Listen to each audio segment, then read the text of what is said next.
Hello friends, today, we are going to talk about Words That Hurt, Words That Heal by Joseph Telushkin.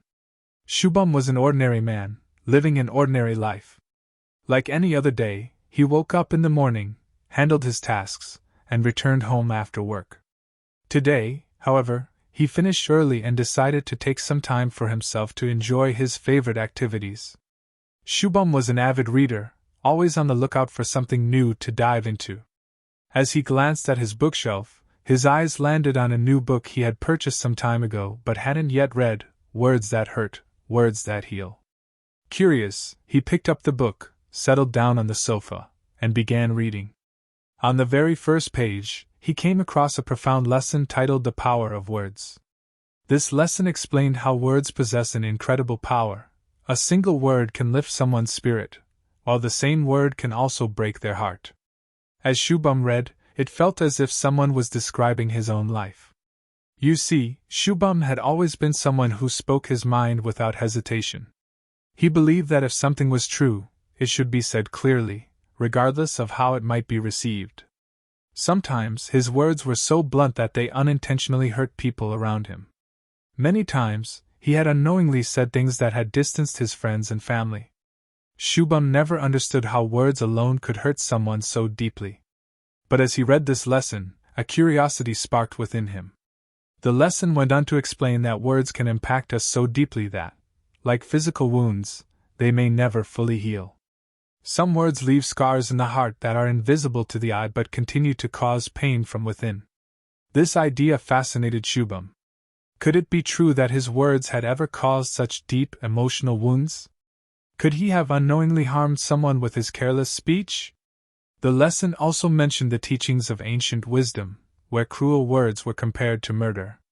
Just as a person cannot heal a physical wound with ease, it is nearly impossible to erase the emotional scars left by harsh words. This concept struck Shubham as incredibly powerful, and it made him reflect on past incidents. One memory stood out. He had once snapped at his younger brother over a trivial issue. At that moment, Shubham had thought he was right, but now, as he reflected on it, he realized how deeply his words had hurt his brother. He had emotionally wounded someone in his own family, and at that time, he hadn't even realized it. As Shubham continued reading, he came to realize that words are like magic. When used correctly, they have the power to win hearts and spread positivity. But when used carelessly, they can break those very hearts. The lesson emphasized that words can bring both love and hate. This thought left Shubham deep in contemplation. What if he could use his words to bring happiness and positivity into the lives of others? He realized that sometimes, even the jokes he made without thinking could deeply hurt others. He had learned that we should be careful not just with what we say, but with how we say it. Our words can unintentionally leave a lasting emotional impact on others. This newfound understanding sparked an idea in Shubham's mind. If words had such power, why not use them to heal instead of hurt? He decided that from now on, he would be more mindful of his words, choosing them with care. He wanted to spread positivity and kindness through the words he spoke, ensuring that his interactions left people feeling supported and uplifted, not hurt. Determined, Shubham made a promise to himself. Every time he spoke, he would think about how his words could affect the other person. His goal was to bring comfort, encouragement, and healing through his speech. He was embarking on a new journey, a journey of using his words as tools for healing, not harm. Reading the first lesson from the book had changed his perspective drastically. He realized that there were many more lessons in the book, each one offering a deeper understanding of how to use words wisely. With newfound excitement, he eagerly flipped to the next chapter, titled Gossip and Its Consequences. He thought, what's so special about gossip? Everyone does it, and what's wrong with it?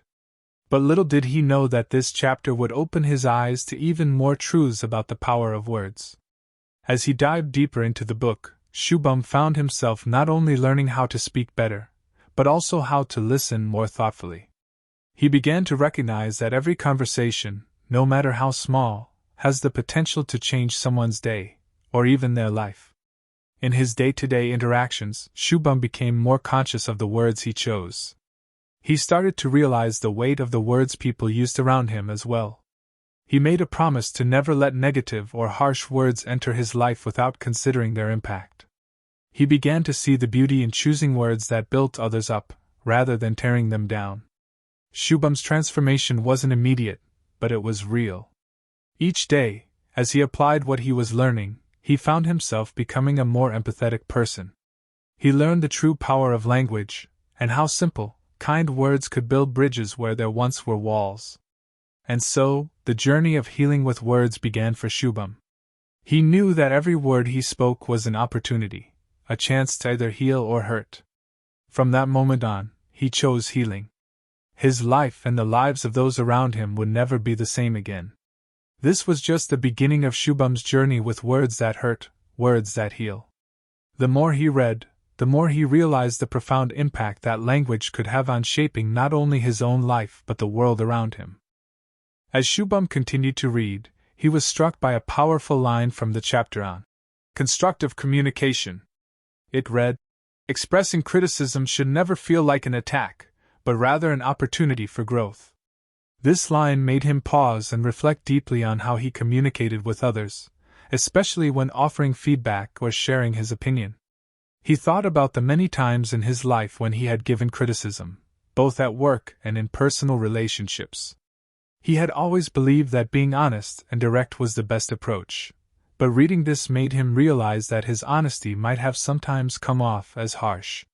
He remembered instances where he had told friends or colleagues that their work wasn't up to the mark or that they needed to improve, but in hindsight, he wondered if his delivery had been too blunt, making people feel defensive rather than motivated. The book explained that constructive criticism is not about pointing out flaws, but about encouraging positive change. It's about offering feedback in a way that motivates and helps others grow, rather than making them feel worthless or inferior. This concept opened Shubham's eyes to how communication, when done the right way, could be a tool for building stronger relationships and fostering understanding, rather than causing resentment. As he continued reading, he came across an example in the book that illustrated this concept beautifully. It described a scenario where a manager had to give feedback to an employee about a project that wasn't up to expectations. Instead of focusing on what the employee did wrong, the manager focused on what could be done better, offering suggestions for improvement, while acknowledging the employee's efforts. The tone was empathetic, and the criticism was framed in a way that made the employee feel supported rather than judged. Shubham reflected on his own behavior and the impact his words had on others. He had been quick to criticize, but rarely did he stop to consider how his words might be received. He realized that he had sometimes unintentionally damaged relationships because of the way he communicated. He knew now that if he wanted to improve his interactions with people, he needed to learn how to express criticism constructively, without losing his honesty, but with a more empathetic approach. He continued reading, and the next part of the chapter focused on active listening. It described how essential it is to truly listen when someone is speaking, instead of just waiting for your turn to talk. This was another eye-opener for Shubham. He often found himself interrupting others, eager to share his own thoughts and opinions. He never realized that by doing this, he was not allowing others to fully express themselves, and in turn, he was missing valuable insights. The book explained that active listening involves being fully present, paying attention to both the words and the emotions behind what the other person is saying. It also emphasized the importance of asking clarifying questions and offering feedback that shows understanding. Shubham felt a sense of guilt as he recalled many conversations where he had been more focused on getting his point across than on truly understanding the other person's perspective. As he read on, he felt a growing sense of responsibility towards how he communicated with others. He understood now that words weren't just powerful in how they could hurt, but also in how they could heal.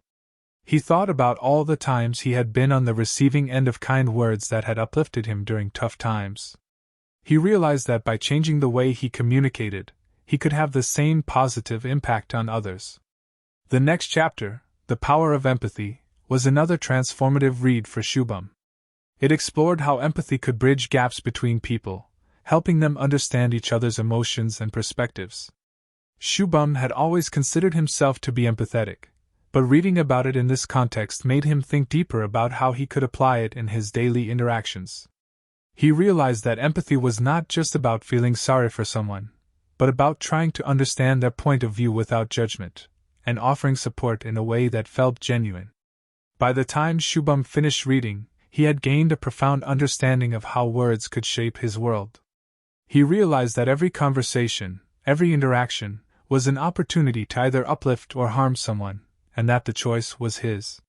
He had learned the importance of using his words thoughtfully, whether offering criticism, giving compliments, or simply engaging in small talk. Shubham knew he had a long way to go in mastering these lessons, but he felt empowered. He had discovered the art of constructive communication, and he now understood how to use words not just to speak, but to heal. With this newfound knowledge, he was ready to embark on a new journey of growth, where his words would no longer just express his thoughts, but also reflect his values of kindness, respect, and understanding. From that day forward, Shubham vowed to be more mindful of his words. He understood that words could either build or break, heal or hurt. And he chose to use his words to build a better, more compassionate world around him.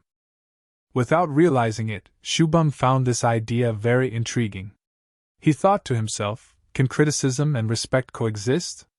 Until now, he had always believed that when pointing out someone's mistake, it was best to be direct, regardless of how the other person reacted. But Telushkin's idea was new to him. You could give criticism while still maintaining respect, without humiliating the person. Shubham remembered an old incident when he had harshly scolded a junior at work for making a mistake. He had used very strong words, thinking it was the right approach to make the person correct their mistake. However, a few days later, he noticed that the junior had become hesitant in talking to him. He wasn't as open as before. Shubham had ignored it at that time, but now he realized that his harsh criticism might have hurt his junior's confidence. In the lesson, Telushkin explained that for constructive communication, we must carefully choose our words. If we need to point out someone's mistake, we should select words that motivate the person to improve, not make them feel ashamed. Shubham understood this deeply. He realized that when we criticize, our tone and choice of words matter a lot. If we gently guide someone instead of blaming them directly, it helps them maintain their self-respect, and they are more likely to accept the criticism positively. As he continued reading, Shubham also learned that fighting fair is an important part of constructive communication. Telushkin mentioned that conflicts and disagreements are a part of every relationship, but that doesn't mean every disagreement has to escalate into a fight. If we can present our disagreement with respect, we can build a better understanding. This thought really resonated with Shubham. He reflected on how he usually became defensive during disagreements, always trying to prove he was right. But this approach often made things worse and created tension in relationships. Shubham recalled an incident from his childhood when he had a disagreement with a friend over a trivial matter. At that time, he had used a rude tone, thinking that his friend would understand his point. But the opposite happened. His friend distanced himself, and their friendship slowly faded away. Now, Shubham realized that if he had handled the disagreement more wisely and respectfully, their friendship might have been saved. Telushkin also shared some practical techniques for constructive communication, like explaining feelings calmly and giving the other person a chance to explain their side. Shubham found these techniques very practical. He realized that if we communicate calmly and composedly, the entire atmosphere of the conversation changes. Our calmness makes the other person feel relaxed and receptive. Shubham thought he would try these techniques in his own life.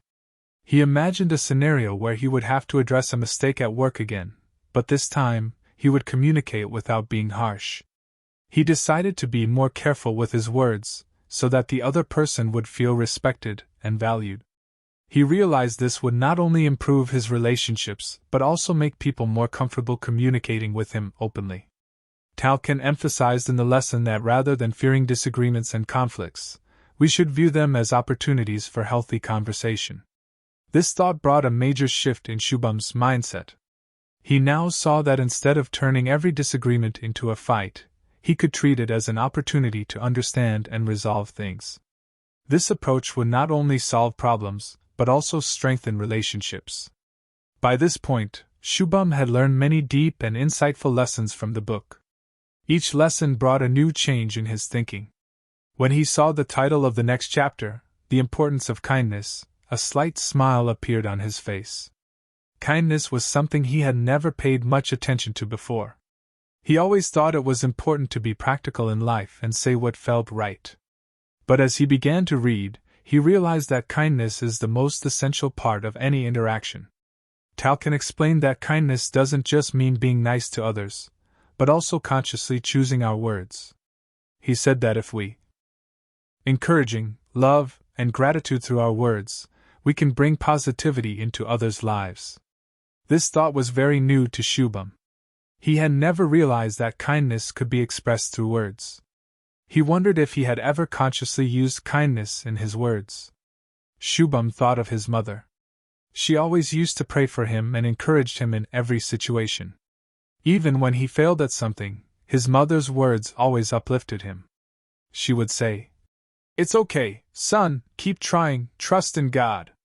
Her kindness had a very positive impact on his life. He wished he could make kindness a part of his conversations, just like his mother. In the book, Telushkin also mentioned that kindness doesn't only impact others but also has an effect on our own mental well-being. When we use kind words towards others, we also experience positivity. Shubham found this thought inspiring. He realized that when we are genuinely kind to others, it nurtures our own soul as well. It began to make sense to him that kindness isn't a small thing. Rather, it can be a source of positivity in our entire life. Telushkin had given examples of encouraging words and mentioned that even small words of encouragement can bring significant change in someone's life. Shubham remembered an incident from the office. Once, one of his colleagues had worked hard on a project but didn't receive the appreciation he expected. That colleague had shared with him that he was feeling disheartened. Shubham had casually told him, "Okay, try to do better next time." Now he understood that if he had said some kind words of encouragement at that time, perhaps his colleague's spirits would have been lifted. He started paying attention to how small gestures of kindness could brighten someone's day. Telushkin also mentioned that words of gratitude are an important aspect of kindness. We often take the help we receive from people around us for granted. Shubham realized that he sometimes ignored the little acts of kindness from his mother, friends, and colleagues. He thought about how valuable words like, "thank you," or "I really appreciate it," could be for others. Another point that deeply touched Shubham was that kindness can create a supportive environment. Telushkin said that when we use supportive and kind words, the people around us feel respected and valued. Shubham realized that in his team, sometimes people don't openly share their thoughts because they fear their words will be ridiculed. He thought that if he showed kindness and support in his words, people might view him as someone they could talk to openly. Shubham decided that from now on, he would consciously make kindness a part of his life. He thought that if he could compliment someone, he would definitely do it. If he could uplift someone, he would say encouraging words. He also thought that the immense gratitude he felt for his mother should also be expressed in words. He imagined that if he simply said, "Mom, you are in my life," her happiness would be beyond measure. Telushkin also mentioned the importance of practicing kindness even when it's hard. He said that kindness should be shown even when the other person seems rude or unfair. Shubham felt that this could be very challenging, but therein lies the real strength. He had often noticed that when someone was rude to him, he would respond in the same tone. But now he thought that if he could practice kindness in every situation, it would bring both maturity and positivity into his personality. This lesson had given Shubham a deep understanding that kindness isn't just about good words, but also about having a positive intent. By this point, Shubham had learned so much: words that hurt, words that heal, and how each lesson gave him a new perspective on different aspects of life. He had gained insights on topics like kindness, constructive communication, and gossip, things he had never thought about before. When he opened the final chapter of the book, Ethical Speech as a Daily Practice, his curiosity increased. He wondered, how could ethical speech be made a daily practice? Is it practically possible? In this lesson, Telushkin discussed a concept called Speak no evil.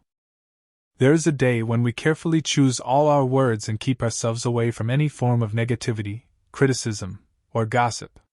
Shubham found this thought very unique. He thought about how challenging it might be to control his speech for an entire day without saying anything negative. But Telushkin's point was that if we can practice ethical speech for one day, we can slowly integrate it into our lives. Shubham imagined how he would spend his day if he had a speak no evil day. He thought about his morning routine, where he casually chats with his friends, and often, in the humor, discusses the flaws of others. He asked himself, could he spend an entire day without any gossip or jokes? He felt it would be difficult, but not impossible. Telushkin had said that ethical speech is not just an abstract concept, it is a tangible practice that we can apply daily. Shubham found this idea very inspiring, realizing that bringing ethical speech into his daily routine would not only bring positivity into others' lives but also into his own life. He understood that ethical speech means being mindful every time we speak, ensuring our words don't hurt anyone and, as much as possible, uplift others. Telushkin had also given practical tips on how to incorporate ethical speech into daily life. First, he said that we should pause before speaking and think about whether our words are necessary and helpful. Shubham saw this as a kind of speech filter. Is what I'm about to say truly necessary? Will it help someone, or am I just wasting time? This pause and reflect technique gave him a way to practice ethical speech in his everyday conversations. Telushkin emphasized that ethical speech isn't just about not saying bad things, it's also about speaking encouraging and positive things for others. Shubham found this point very interesting. He thought that if he focused on saying only the right and positive things in every interaction, his surrounding environment would become peaceful and happy. He made a promise to himself that from now on, he would consciously try to spread positivity while talking with his colleagues, family, and friends. Shubham remembered an incident in his office where there was a disagreement, and he had responded harshly to a colleague. The situation had escalated. He realized that if he had practiced ethical speech and reacted more calmly, the situation might not have become so tense. He understood that ethical speech not only benefits others but also helps balance our own emotions. Telushkin suggested another method for practicing ethical speech: daily reminders. He said that if we want to make ethical speech a daily habit, we should set reminders to remember it. Shubham thought that he would set a daily reminder on his phone to remind him each morning that he needed to practice ethical speech. He imagined that with a constant reminder, he would be more aware of what to say and how to say it. Another interesting point Telushkin made was that ethical speech could improve our personal relationships. When we speak ethically and consciously, people feel open and comfortable with us. Shubham realized that sometimes tension arises in his relationships because he speaks without thinking. Now, he was determined to carefully choose his words in every interaction so that his relationships would maintain honesty and warmth. Shubham also understood that practicing ethical speech would strengthen his character. When we keep our words ethical, it increases our self-discipline, and we feel more responsible. He realized that ethical speech could become a part of his overall lifestyle. This thought deeply touched him because now he wanted such positivity and balance in his life. The final lesson from the book reinforced the importance of ethical speech in Shubham's mind. He closed the book with the thought that he would consciously practice ethical speech in his daily life. Shubham had finished the journey of reading the book Words That Hurt, Words That Heal, but the lessons he had learned would stay with him forever. Each chapter not only taught him about the power of words but also about how they could shape his life for the better. Gossip not only harms others but also diminishes the credibility of the person spreading it. He realized that casual conversations could often turn into gossip, and he needed to avoid this to maintain respect and trust. He learned the importance of speaking with intention, ensuring that his words uplifted and encouraged those around him. As he continued to practice ethical speech, he saw improvements not just in his personal relationships, but in his professional life as well. His colleagues started to notice the positive change in him, and their interactions became more collaborative and open. People began to appreciate his mindful communication, and this, in turn, strengthened his professional network. Shubham also realized that practicing ethical speech made him more self-aware. He became more conscious of his tone, choice of words, and the impact his speech had on others. His relationships with family and friends deepened, as he took extra care to express his gratitude and appreciation, particularly towards his mother, who had always been a pillar of support. One day, after a heartfelt conversation with his mother, where he expressed how her prayers and encouragement had helped him reach his goals, he saw the joy in her eyes. This moment made him realize the profound impact that positive words can have, not only on others but on one's own emotional well-being. Through this journey, Shubham gained a new understanding of the power of words. He recognized that words were not merely a tool for communication, but a means of building connections and shaping the world around him.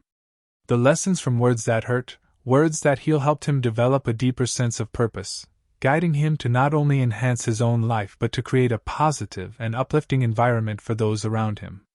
He committed to being more thoughtful in every conversation, ensuring that his words aligned with kindness, respect, and positivity. Shubham's life had transformed. It was no longer just about professional success but about fostering an environment where people felt valued, respected, and encouraged. His newfound wisdom gave him the clarity to live a life that not only focused on self-improvement, but on the well-being and happiness of others as well. The journey of practicing ethical speech had led him to a deeper sense of maturity and understanding. Shubham felt empowered to continue his commitment to using words that uplift and inspire, knowing that the impact of his speech could shape his own destiny and positively influence the world around him. Gossip can also negatively impact relationships. After learning this lesson, Shubham began to distance himself from gossip. In the constructive communication lesson, he learned from Telushkin that even in disagreements, there should be a dignified and respectful way of communicating.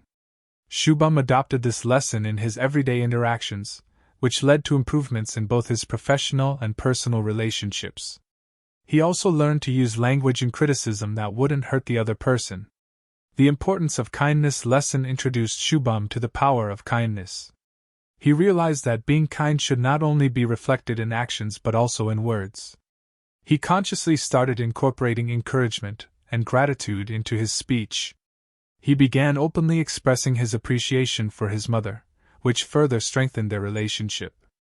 The final chapter, Ethical Speech as a Daily Practice, taught Shubham the importance of making ethical speech a part of daily life. It introduced the concept of Speak No Evil Day, which Shubham adopted as a daily practice to maintain positivity and respect in his words. He began using the pause and reflect technique in every conversation, ensuring that his words were always helpful and uplifting. After these learnings, a new level of maturity and positivity filled Shubham's personality. He had found a new purpose in life, to bring positivity and happiness into others' lives through his words. So, friends, this was the summary of today's book. Let us know how you liked it by commenting below, and thank you for listening to the summary until the end.